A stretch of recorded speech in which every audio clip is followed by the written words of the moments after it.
తెలంగాణలో సర్పంచ్ అభ్యర్థిగా గెలుపొందిన ప్రతి ఒక్కరిని ఒక క్వశ్చన్ అడగాలనుకుంటున్నాను. అనా, మీరు 5,000 ఓట్లుంటే కోటి పైన ఖర్చు పెట్టారు, ఎట్లా రికవర్ అవుతాయి? మాక్సిమం నెలకి 5 లక్షల పైన ఫ్రాడ్ చేయాలని అవి రికవర్ అవ్వాలంటే.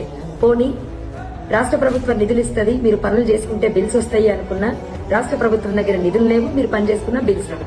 ఎట్లా రికవర్ అయితే? మీ ఫ్యామిలీస్ రన్ అవ్వాలి, మీరు మళ్ళీ వినాయక చవితులకు దసరాలకు పెట్టే అమౌంట్ కావాలి, మీరు సంపాదించేది పక్కకు పెట్టండి. ఇవి రికవర్ అవ్వాలంటేనే నెలకు 5 లక్షలు అవుతాయి. ఎట్లా రికవర్ అవుతుంది? నాకు అర్థం కావట్లేదు, నిజంగా చెప్తున్నా. 3,000 ఇచ్చినోడు కోటు పడుతుంది, 2,000 ఇచ్చినోడు కోటు పడదు, ఫుల్ బాటిల్ దగ్గరోడు కోటు పడుతుంది, హాఫ్ బాటిల్ దగ్గరోడు కోటు పడదు, బిర్యానీలో మటన్ వేసినోడు కోటు పడుతుంది, చికెన్ వేసినోడు కోటు పడదు. ఇంత ప్రజలు ఉన్నప్పుడు నాకు నిజంగా ప్రజలు అర్థం కాలేదు. అన్నిటికన్నా నేను బాధపడ్డ విషయం ఏంటంటే, బీటెక్లు ఎంటెక్లు చేసి కూడా జస్ట్ 2,000 ఇచ్చి ఒక బిర్యానీ పెట్టి బ్లాక్ డాగ్ ఇస్తే ఓటేసి, ఇంత దౌర్భాగ్యపు వ్యవస్థలో చదువుకున్న వాళ్ళు ఉన్నప్పుడు ఎవరైనా ఏం చేయగలుగుతారు? దేశం ఎట్లా మారుతుంది? నాయకులను ప్రశ్నించే హక్కు మీకుందా? చదువుకున్న యువకులకు నాయకులను నిలదీసే హక్కు ఉందా? లేదు. మీకు ముమ్మాటికి హక్కు లేదు.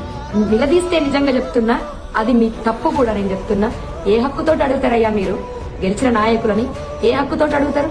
బుద్ధుందా?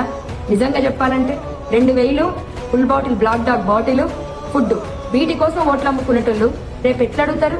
నాయకులను ఎట్లా ప్రశ్నిస్తారు? మీరు ఇప్పుడు ఫోన్ చేస్తారా? నాకు ఈ పనులు కావాలి, ఆ పనులు కావాలని అంటారా? మీరు చేస్తే వాళ్ళు ఎత్తుతారా? వాళ్ళ తప్పేముంది? నిజంగా చెప్పాలంటే వాళ్ళు బిజినెస్ చేశారు, మీకు ఓటు వాల్యూ ఇంతని చెప్పారు, మీరు అమ్ముకున్నారు. ఇంకెందుకు? ఒకసారి అమ్ముడు పోయిన తర్వాత ఇంకెట్లా అడుగుతారు మీరు? నిజంగా చెప్తున్నాను, నాయకుల తప్పు కాదు, ఓటర్ల తప్పు. నీ ధర్మానికి ఈడ వాల్యూ లేదు తల్లి, నువ్వు వద్దమ్మా అని చెప్పారు పెద్దలు. వాళ్ళకి మరొకసారి కృతజ్ఞత చెప్తున్నా. మీరు మారనంత వరకు ఈ సిస్టమ్ మారదు, ఇండియా మారదు. ఒక్కసారి ఆలోచించండి. మన దేశం మారాలి అంటే మీ ఆలోచన విధానం మారాలి.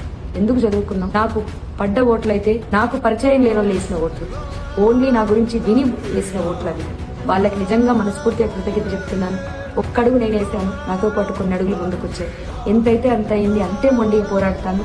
మార్పుకైతే ప్రయత్నిస్తాను గట్టిగా.